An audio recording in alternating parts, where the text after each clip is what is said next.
Namun nasi udah jadi bubur ya lur. Karena udah terlanjur terjadi, dia pun kemudian langsung cari cara nih buat ngilangin jejak. Ternyata di tahun 2000-an banyak banget nih kasus lama yang masih belum dibahas loh lur. Salah satunya kasus seorang istri yang lagi-lagi harus ngedapetin perlakuan gak enak nih dari suaminya.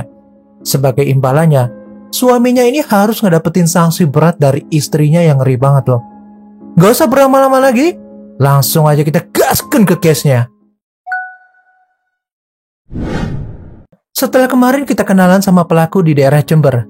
Nah kali ini AA mau kenalin sama kalian nih seorang cewek cantik bernama Sri Rumiati atau yang lebih akrab disapa Yati. Usianya 48 tahun. Dia ini merupakan seorang wanita yang lahir di Temanggung, Jawa Tengah. Diketahui Yati ini udah nikah sebanyak 2 kali. Dari pernikahan pertamanya, dia dikaruniai 3 orang anak. Namun sayang nih lor, hubungan rumah tangga yang dibangun bersama dengan suami pertamanya itu gak berjalan dengan baik. Sehingga Yati pun mutusin untuk pisah. Setelah proses perpisahannya, guna memenuhi kebutuhan sehari-hari, Yati bekerja sebagai seorang pedagang sayur. Nah, ketika berjualan sayur, dia sempat berkenalan dengan seorang pria bernama Hendra. Dia ini adalah seorang supir angkot yang kebetulan sering ditumpangi Yati. Setelah perkenalan singkat itu, keduanya jadi semakin dekat dan akrab, sehingga pada tahun 2005, mereka mutusin buat nikah. Setelah pernikahan itu nih lor, Yati dan Hendra ngontrak sebuah rumah yang berlokasi di Desa Karet, Sepatan, Tangerang, Banten. Nah, sebelum menikah dengan Yati, diketahui Hendra ini udah pernah menikah sebanyak 3 kali loh. Mantan istri pertama bersama ketiga anaknya tinggal di Pekanbaru. Dengan istri keduanya juga, Hendra juga udah resmi berpisah. Sedangkan istri ketiganya yang bernama Dewi masih menjadi istri sah Hendra. Jadi Yati ini merupakan istri dari pernikahan yang keempat jalur. Sebenarnya Yati udah mengetahui permasalahan ini. Namun dia sama sekali gak tahu menau nih di mana keberadaan mantan istri serta istri sah dari suaminya itu. Nah, kita mundur sedikit ya lur. Jauh sebelum perkenalan dengan Yati nih, Hendra sebenarnya merupakan orang yang cukup kaya di Palembang. Dia punya rumah, toko, gudang, dan beberapa unit mobil.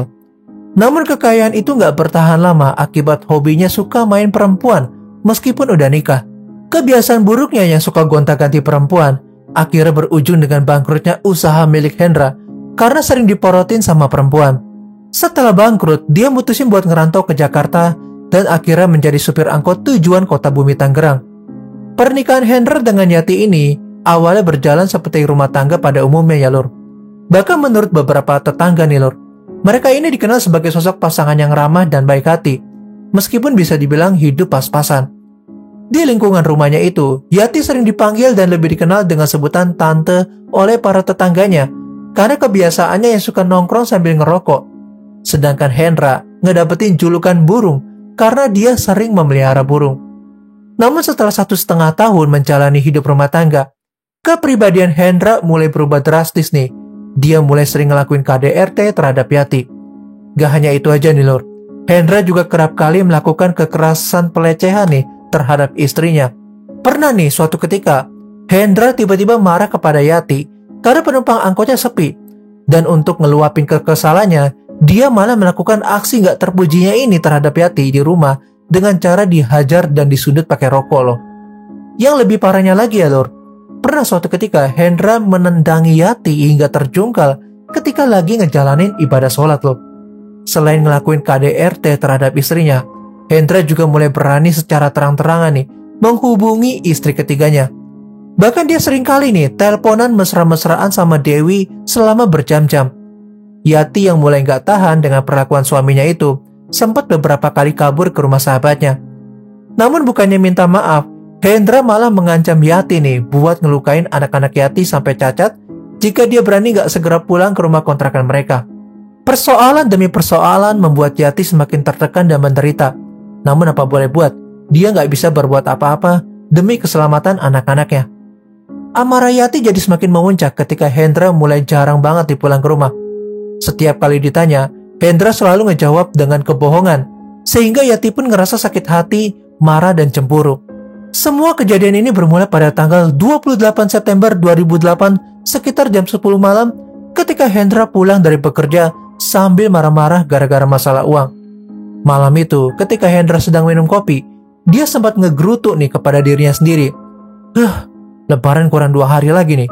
Pakaian anak bini belum kebeli. Mana Dewi minta ini itu, pusing dah gue. Gerutuannya si Hendra ini terdengar jelas nih sama si Yati. Hal itu tentu aja ya ngebuat Yati ini marah sekaligus geram dengan perilaku suaminya. Yati merasa udah gak sanggup lagi nih bertahan dengan tingkah pola laku suaminya. Hidupnya benar-benar menderita sejak Hendra berubah.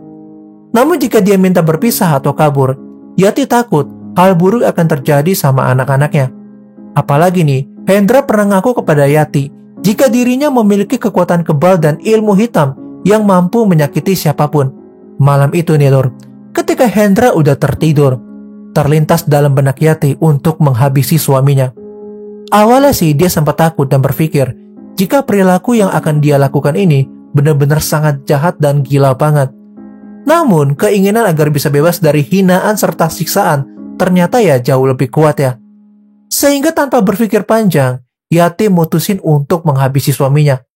Dan pada tanggal 29 September 2008, sekitar jam 2 dini hari, Yati ngebawa sebuah batu koral sebesar kepala manusia dengan kedua tangannya masuk ke dalam rumah.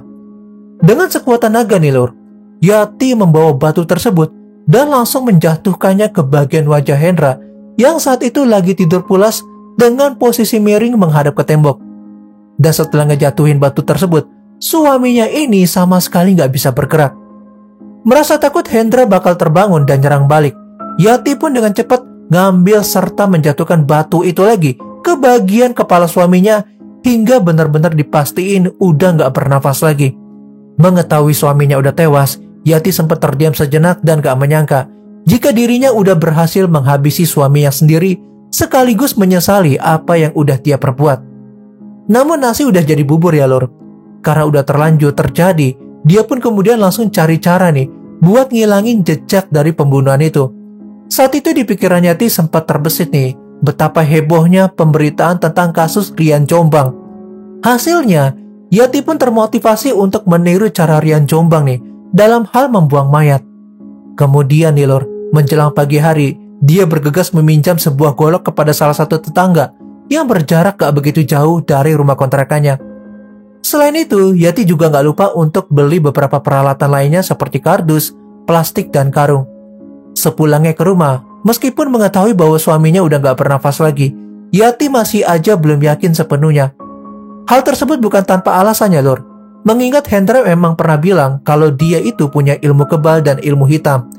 Yati pun kemudian mutusin untuk langsung motong-motong Hendra. Pertama-tama ya lor, bagian jari-jari tangan dipotong satu persatu, kemudian dilanjutin dengan motong bagian pergelangan kaki kanan dan kiri, dan kemudian motong bagian leher hingga kepalanya ini terputus dari tubuhnya. Setelah itu dilanjutin dengan motong-motong tubuh menjadi beberapa bagian. Selanjutnya potongan-potongan kepala serta jarinya dimasukin ke dalam kantong plastik sampah yang kemudian dimasukin lagi ke dalam kardus. Sedangkan potongan-potongan tubuh lainnya dimasukin ke dalam sebuah travel bag. Dan setelah semuanya beres, Yati langsung bergegas untuk bersihin seluruh ruangan, bersihin golok, dan juga masih sempat bersihin dirinya sendiri. Untuk ngilangin jejaknya ya, Yati ngelakuin tahap demi tahap dengan begitu hati-hati banget. Dia kemudian ngebawa kardus pertama keluar dari rumah dan nitipin kepada seorang kenek bus Mayasari Bakti dengan tujuan Pulau Gadung yang saat itu udah siap untuk berangkat. Saat itu Yati beralasan jika kardus tersebut bakal ada yang ngambil. Setelah berhasil nitipin kardus pertama, Yati pun bergegas untuk kembali ke rumah kontrakannya. Sesampainya di sana, Yati kembali membawa dus kedua keluar dari rumah. Namun saat itu nih lur, salah satu tetangga yang melihat sempat nanyain tentang isi kardusnya. Yati akhirnya beralasan jika kardus itu merupakan barang-barang bekas yang bakal dibuang. Setelah itu dia bergegas berangkat ke terminal dan memasukkannya ke bis kedua jurusan Cirebon. Setelah semuanya berhasil dibuang, Yati mutusin untuk lari ke kampung halamannya di Temanggung, Jawa Tengah. Di hari yang sama, beberapa jam setelah itu, karena kardus yang dititipin kepada bus Mayasari Bakti nggak ada yang ngambil, kenek bus itu pun mutusin untuk ngebuka isinya. Dan alangkah terkejutnya ketika dia mengetahui isi kardus itu merupakan potongan-potongan tubuh manusia. Dibantu beberapa orang lainnya, kemudian mereka melaporkan penemuan mengejutkan tersebut ke kantor polisi terdekat. Pihak kepolisian yang ngedapetin laporan itu pun segera mendatangi lokasi. Sesampainya di sana, potongan-potongan itu langsung dibawa ke rumah sakit untuk dilakukan identifikasi dan otopsi. Setelah dievakuasi, pihak kepolisian kemudian nyebarin ciri-ciri tato bergambar macan yang ada di bagian lengan kanan potongan tubuh itu. Nah, hasilnya ya lur, salah satu kerabat Hendra ada yang mengenali tato itu dan segera ngedatangin kantor polisi untuk beritahu informasinya. Dan akhirnya, berdasarkan informasi dari kerabat Hendra dan hasil uji laboratorium, potongan tubuh itu pun berhasil diidentifikasi sebagai Hendra. Pihak kepolisian pun langsung menyelidiki kasus ini lebih lanjut. Berdasarkan hasil penyelidikan, polisi berhasil menemukan sidik jari yang menempel pada potongan-potongan tubuh tersebut hingga memudahkan pengungkapan kasus ini. Sidik jari yang ditemukan itu akhirnya ngarahin pihak kepolisian kepada seorang wanita yang gak lain merupakan istri keempat Hendra, yakni Sri Rumiati. Setelah diburu selama berhari-hari, bahkan berminggu-minggu, tepatnya pada tanggal 25 Oktober 2008, pihak kepolisian berhasil menangkap Yati di tempat persembunyiannya, yakni di salah satu rumah yang berada di Temanggung, Jawa Tengah. Setelah penangkapan tersebut, Yati langsung digiring menuju ke Polres Tangerang untuk penyelidikan lebih lanjut. Di dalam interogasinya, dia mengakui semua perbuatannya serta menceritakan setiap detail kejadian tersebut sambil menangis tanpa henti. Untuk motifnya ya lur, Yati mengaku jika dirinya ini sangat sakit hati banget karena diperlakukan gak baik oleh Hendra. Yati benar-benar ngerasa udah gak sanggup lagi nih untuk menerima kekerasan, perselingkuhan, ancaman, serta penyiksaan yang dilakukan oleh suaminya itu. Atas perbuatannya, Yati resmi dijadikan sebagai tersangka dan dijerat dengan pasal 340 KUHP tentang pembunuhan berencana. Sidang perdana kasus ini digelar di Pengadilan Negeri Tangerang, Banten. Dan pada tanggal 31 Juli 2019, Majelis Hakim Pengadilan Negeri Tangerang menjatuhkan vonis hukuman penjara selama 14 tahun terhadap Sri Rumiati alias Yati karena udah terbukti secara sah dan meyakinkan telah melakukan tindak pidana pembunuhan. Oke lur, sekian dulu ya untuk kasus hari ini. Gimana nih kalau menurut pendapat kalian? Coba deh komentar di bawah ya. Ya pokoknya kita doain bersama-sama ya, semoga korban diberikan tempat terbaik di sisi Tuhan Yang Maha Esa. Dan pastinya semoga pihak kerabat korban juga diberikan kesabaran yang luar biasa dalam menghadapi musibah ini. Dan AA nggak pernah bosan-bosannya nih buat ngingetin ke kalian semua. Semoga dengan adanya video ini ada pelajaran yang bisa kita ambil ya. Jangan lupa untuk terus waspada dan selalu berhati-hati. Dan buat kalian yang pengen request-request kasus yang belum pernah dibawain sama YouTuber lain, langsung aja komentar di bawah atau DM aja di Instagram Jurnal AA. I am Jurnal AA, and still next time, stay safe ya lur.